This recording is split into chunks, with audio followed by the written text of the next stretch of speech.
Welcome to the Teaching Roundtable, Ideas from the Carla Summer Institutes. This roundtable will feature several University of Minnesota language instructors who will showcase a wide range of practical teaching ideas they gleaned from taking a Carla Summer Institute.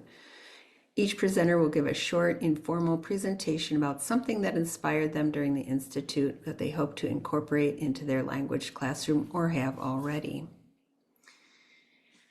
The roundtable presenters were all recipients of a scholarship program that is sponsored by the Language Center and Carla for University of Minnesota language instructors to be able to take a Carla Summer Institute.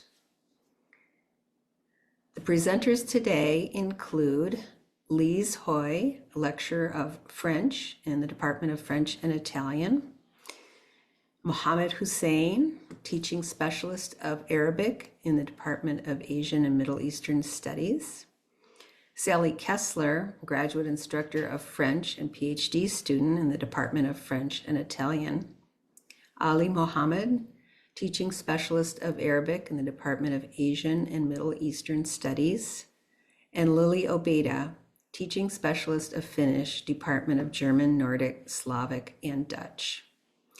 We will start out with Lise Hoy, and we'll let her take it away. Thank you. So I attended the Creativity in the Language Classroom Institute. It was my first institute.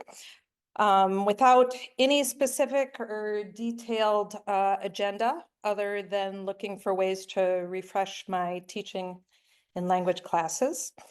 I was pleasantly surprised by the diversity among all of the participants in the Institute. There were people teaching different languages, different levels, people teaching kindergarten all the way up through college level, adult students, people teaching in private schools, people teaching in public schools, and not just local folks, but people from all over the place.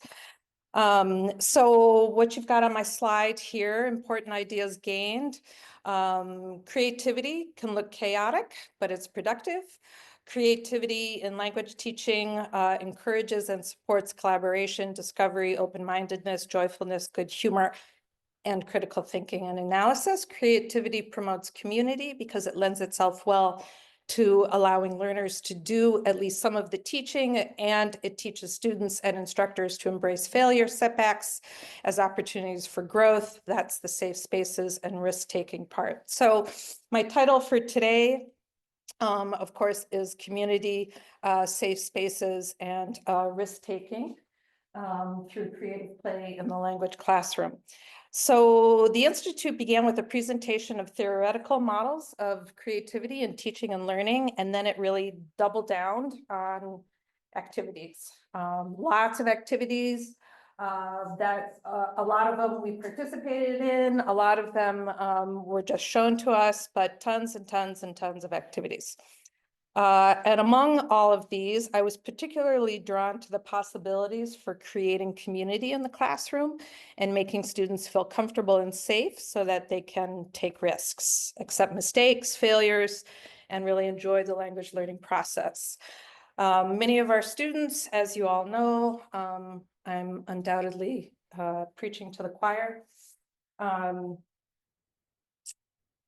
Many of our students are really afraid of making mistakes, and they think about language learning as a really individual task. So am I getting it right? Am I the only one who doesn't understand? Am I the only one who can't answer questions in class? What if my pronunciation is bad, etc.? And I think these fears are a major hindrance to language acquisition. And I have to say, I feel like this student apprehension is even more widespread now than it was even just 5-10 years ago. I'm sure there's a pandemic effect there, there's the social media effect there, there's all sorts of effects, right? But it's getting harder. I think creating community in the classroom and getting students to participate and connect with me, connect with each other, and connect with the material is getting harder. So I feel really compelled to look for new ways to combat that. So in the Institute, there was a big focus on activities that involve collaboration among students, as well as activities that allow students to make choices and to be open to the choices of fellow classmates that may differ from their own. Sometimes this could look a little chaotic compared to, for example, calm, quiet students sitting in their chairs, filling in blanks on a worksheet, whatever it is. So my first picture up here looks a little chaotic. You have seemingly disconnected sentences and pictures drawn to represent those sentences that are not entirely accurate. But you've got a lot of language and exchange of meaning going on. So it's an open-ended activity that promotes language production and exchange without focusing on what is right or wrong. So the idea is that the first student, I'm not sure how well you can see it, but the first student draws a picture that illustrates the sentence that they were given. And then the next student doesn't see the first sentence that they were given, and then writes a sentence to describe what's going on in the picture, and so on. So what ends up happening is that you go from a sentence where a girl is being more active than her sister while at the gym to you end up with a bad bike wreck. So it looks a little chaotic, right? But open-ended, not necessarily right or wrong, and it's not always accurate, and sort of teaching that idea of not always being accurate, important part of the learning process, and again, creating community. I also appreciated that there was a focus on lesson plans that include multimodalities. At the end of the week, we created lesson plans in groups that had to incorporate 4 different modalities: auditory, kinesthetic, tactile, and visual. The auditory and the visual are the really obvious modalities that I use all the time in my lesson plans. But the kinesthetic, and especially the tactile, I use less often, and I would like to use more. So these 2 modalities can be really effective, I think, in terms of making students feel like it's okay to fail, it's okay to make mistakes, and they therefore promote risk-taking, which is a necessary component of language teaching, of all teaching and learning, et cetera, right? So one part of the Institute involves the presentation of improv techniques for community building exercises that get students moving around the room. So this is the kinesthetic part. One of these activities is called Fail Ball, which can serve as a warm-up activity at the beginning of class. You pass an imaginary ball around the group. Students throw the imaginary ball to each other. Then they must pretend to fail in a spectacular way at catching the ball. So they have to fail on purpose. And then the rest of the group celebrates in a really big way that particular failure. So students then are to reflect on this by answering questions like, how did it feel to purposely fail? What did you notice for yourself or the group? What's it like knowing the whole group is going to support you? You know, there's always a lecture for me, a lecture at the beginning of class. Oh, it's okay to make mistakes. Everybody, right? And so we all know how that goes. So fail ball, I will tell you, I did it in the classroom for the first time very recently. And before I did it in a section of second semester French, I really hesitated, and I thought to myself, what if fail ball fails? And I told the students before we did it, and we did it, it was fun and it worked, it was great. And there were, not everybody was as excited about fail ball as others, right? But there it is. So the second picture on my slide involves the tactile modality. We were to come up with a name for our group and assemble a mascot to represent us with the materials provided. So that's the balloon there, whose name was Janine. And I believe Amanda was in my group, and I think Janine might have been your choice. I don't remember exactly, but we were the Janines, right? And this is one of the Janines as our mascot. Yeah. So this was ours, right? Chaotic for sure. Not necessarily worthy of artistic praise. but it got us using our hands in conjunction with language in a collaborative way that forced us to make choices, to explain them to each other, and to accept others' choices in order to agree and in order to come up with a finished product. So I would really like to give students more opportunities to engage in tactile applications of new material in the classroom. The obvious caveat here is that it requires collecting and bringing materials to class, so I don't do this a whole lot, but the Institute inspired me to make the effort to do it more. So finally, while all of this may appear a little juvenile for a college classroom, I think there are ways that creativity can be harnessed to promote critical thinking in language classes as well. I need to explore that piece more, but I would love to know what others think about critical thinking and creativity in language classes. There we go. Our next presenter is Mohammed Hussein from Ames. Hello, everyone. My name is Mohammed Hussein. I attended also the institute during the summer. And the parts of what I'm presenting about is teaching pragmatics, which is very related to culture. We usually are not aware of the influence of small things that we say or we express while we're teaching in the language. We always focus on the language, but we don't focus on like, how do you respond to a compliment, for example? When you respond to, how do you make an apology? How do you reject an invitation? All of that, they really differ from one culture to another. But the thing is, we are not aware that there are cultural differences. We always see these polite acts as universal.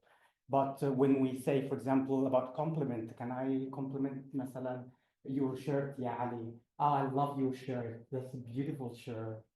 How do you respond to that? Thank you. Okay, and about Catherine, you have a beautiful shoe. I love your shoe. What language do you want me to respond? In English. Thanks. Yeah, thanks. But in Arabic, for example, sometimes people try to mitigate the compliment. It's like, oh, actually, I got it from my mom. I got it from my mom, or yeah, or I actually it was very cheap. I got in a sale or something like that. So speech acts are refer to being polite in the culture and usually are neglected when we teach in class. Things I learned from the institute, that speech acts include apology, complaints, compliments, greetings, invitations, requests, refusal of invitations, and thanks. And they are all differ from directness in terms of directness or indirectness from one culture to another culture. And that we and I'm going to give you things we learned in the institute to incorporate teaching speech acts in our lesson plan.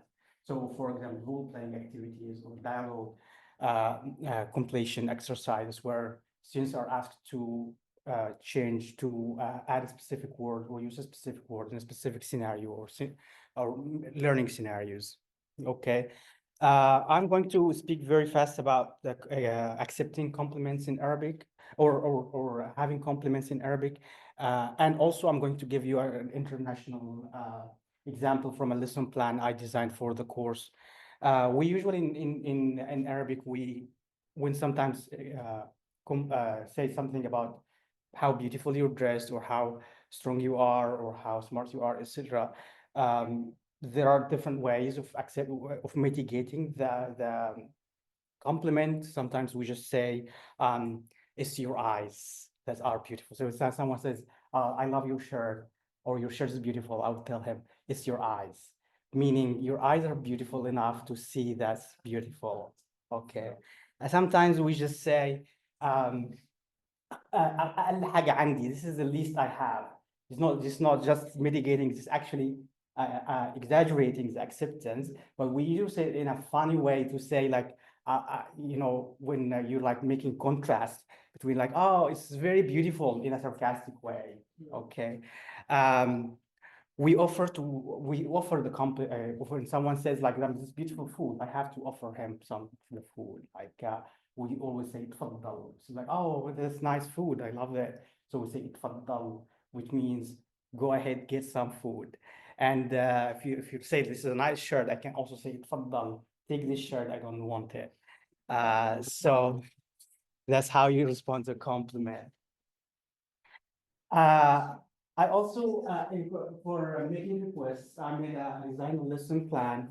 That's for ESL. You can just like circle it, a look on this part and give it to the person next to you.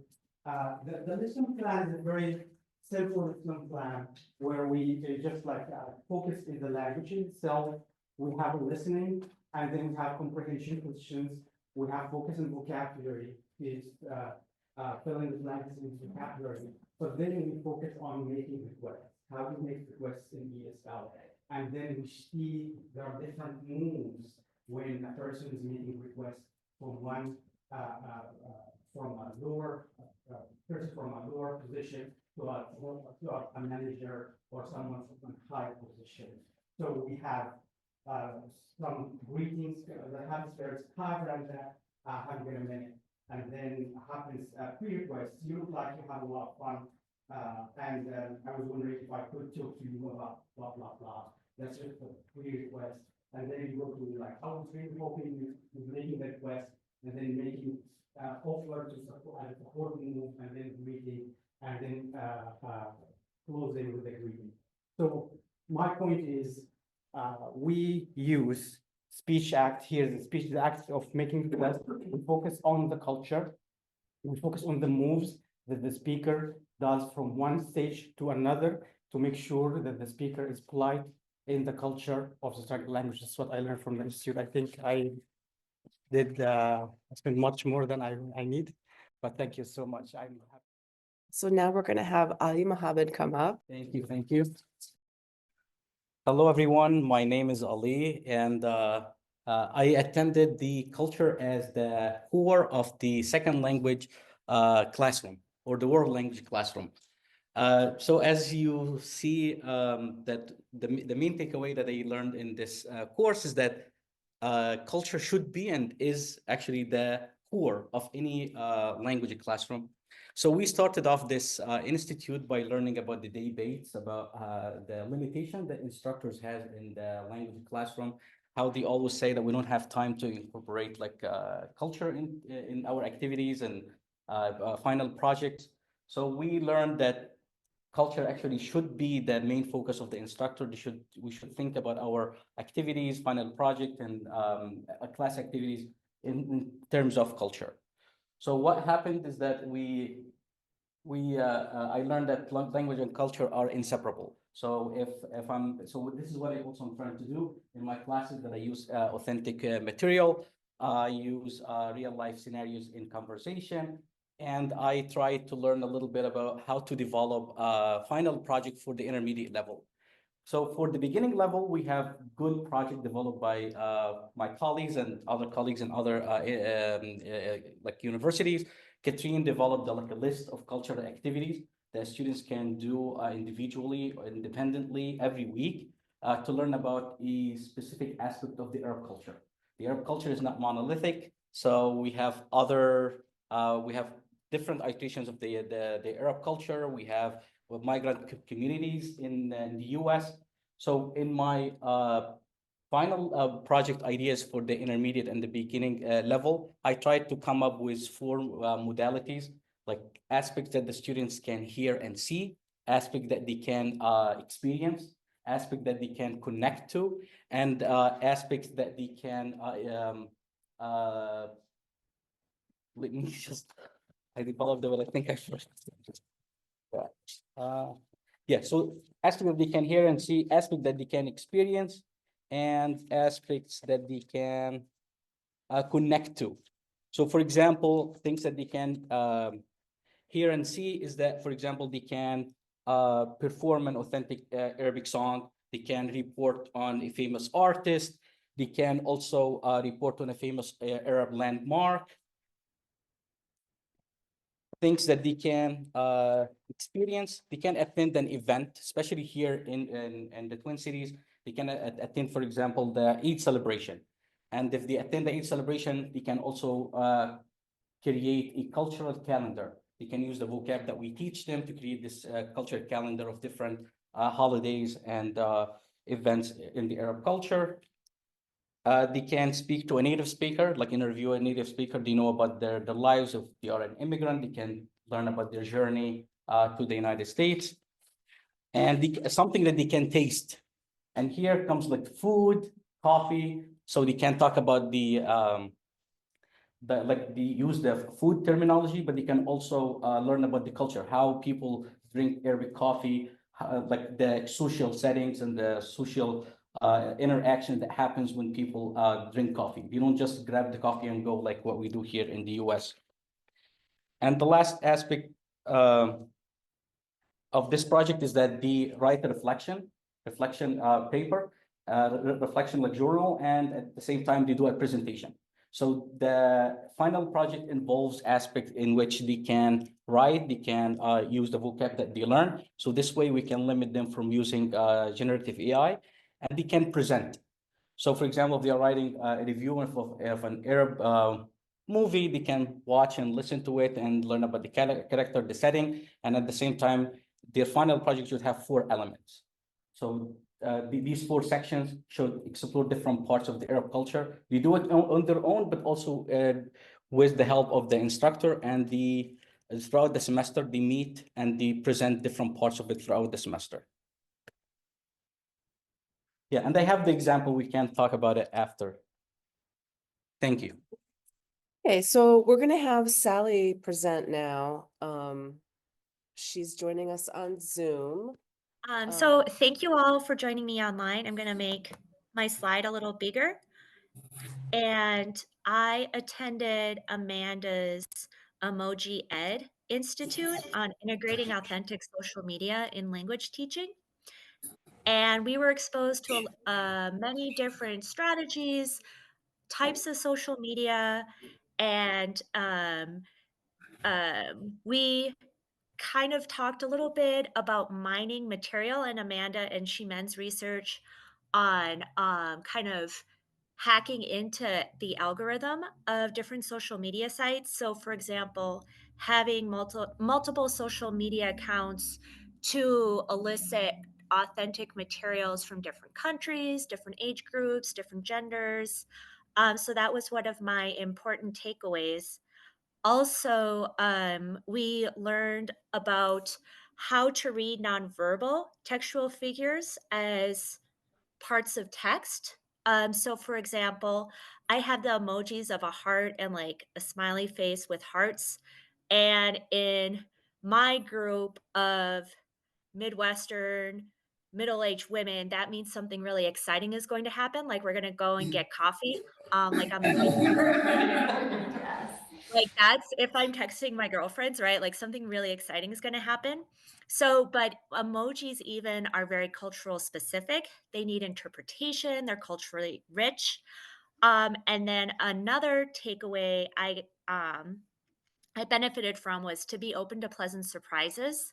When I was working with the French only language group, which is my focus of instruction, we got very distracted by puppets.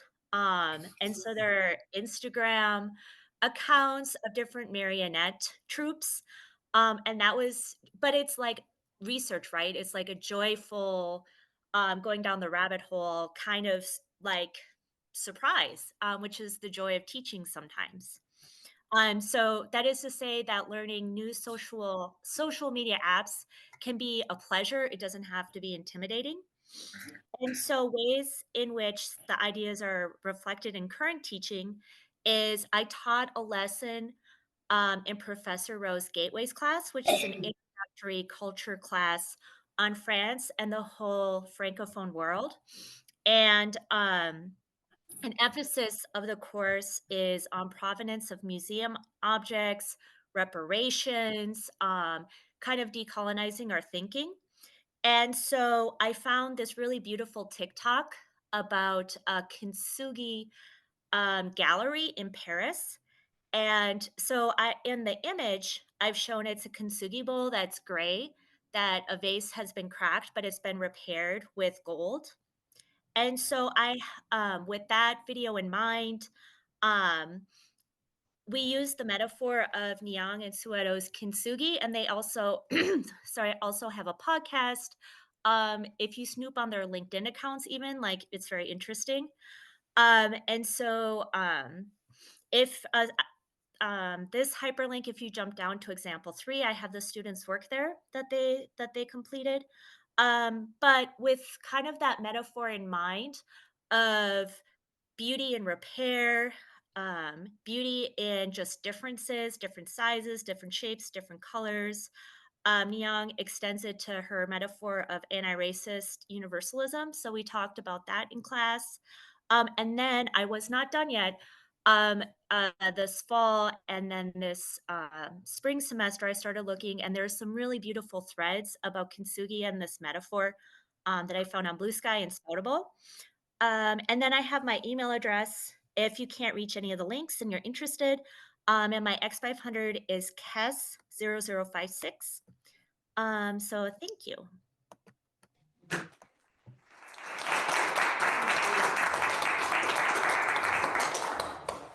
Okay, so this is Lily Obita from GNSD. Hello to everyone over in Jones Hall. I am so sad to not be able to join you today, but as you're watching this video, I am right over in Falwell Hall teaching first year Finnish. So feel free to wave in my general direction. Hey! But despite my physical absence, I'm still so excited to tell you about what I learned this summer through the Carla Institute on getting started with project-based language learning. So to briefly introduce myself, my name is Lily Obita, and I'm the Finnish language instructor here at the U. Since I won't get to chat after the presentations, I would also like to take just a quick moment to thank Carla for their generous support of instructors like me, as well as thank Rachel Mamia Hernandez and Lauren Scheller, the instructors of my Summer Language Institute, for their excellent instruction. As the lone instructor of one of the lesser commonly taught languages here on campus, these professional development opportunities are absolutely invaluable. So, to talk about what I learned this summer, really, there were so many things. Narrowing it down to 3 was very difficult. So, I'll touch on 3 that really shaped the way I implemented this project in our 5th semester Finnish class this fall. For a little bit of context, the project is a really open-ended one, meant for high-level language students to combine their interests in Finnish language and culture with their other area or areas of study to create something they could add to their professional portfolios and be proud of, while also benefiting their communities at the same time. Some example projects include making an art book of Finnish provincial birds, which now lives in our program library, creating a D&D campaign for beginner language learners up at the Concordia Language Villages, and creating a multilingual interactive map in English, Finnish, and Russian on how the Eastern Finnish border region, known as Karelia, has changed hands in recorded history. Thinking about the things I learned this summer, really foremost was making sure that public presentation was at the core of the project. And this was a little bit new for me.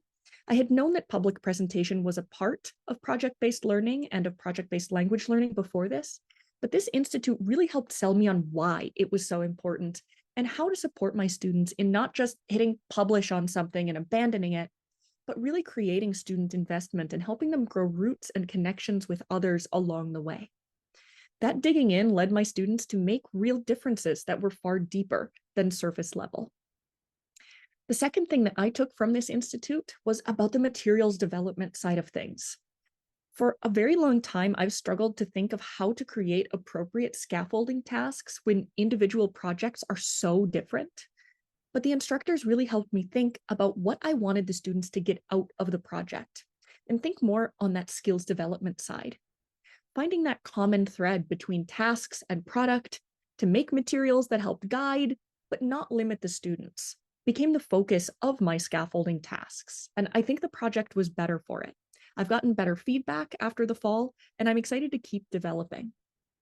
To go along with that, the last thing that I really took away from this experience was on student agency and allowing students, of course, within reason, but to really take their own paths and become the experts on their project and topics themselves.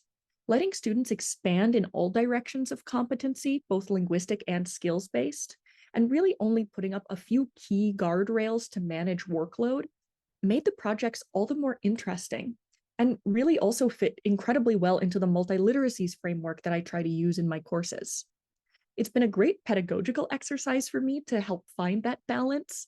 And while I think those boundaries will shift and evolve over time, having guidance to know I was headed in the right direction has made a huge difference. Now, finally, while I will not be able to be at the table in the room afterwards, if you do have any questions about what I talked about today or for me in general, please don't hesitate to ever send me an email or swing by my office on any Friday afternoon for a pick-me-up. Thanks so much, and bye-bye.